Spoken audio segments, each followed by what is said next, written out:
মান থাকে আমরা চন্দ্রপুরের মানুষের দুঃখ কষ্ট লইয়া তাইকে আজ আমরা ধর্মনগর 56 বিধানসভা উপনির্বাচনের ভারতীয় জাতীয় কংগ্রেসের প্রার্থী শ্রীযুক্ত চয়ন ভট্টাচার্যকে নিয়ে চন্দ্রপুর নজরুল সরণিতে আমরা ডোর টু ডোরে বেরিয়েছি। মানুষের মধ্যে প্রাণবন্ত সাড়া আমাদের কংগ্রেসের প্রতি আছে, এই আশা এই আকাঙ্ক্ষা নিয়ে আমরা প্রত্যেকে ঘরে ঘরে যাচ্ছি প্রার্থীকে নিয়ে আশীর্বাদ কুড়িয়ে নেওয়ার জন্য।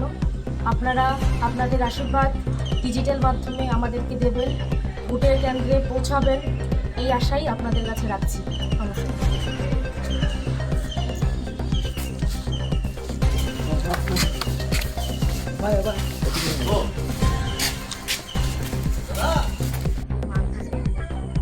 চন্দ্রপুরের মানুষের দুঃখ কষ্ট লইয়া তাইকে এই আশীর্বাদ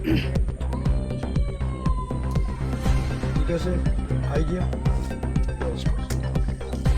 তোমার তো ভোট আছে আশীর্বাদ করিও।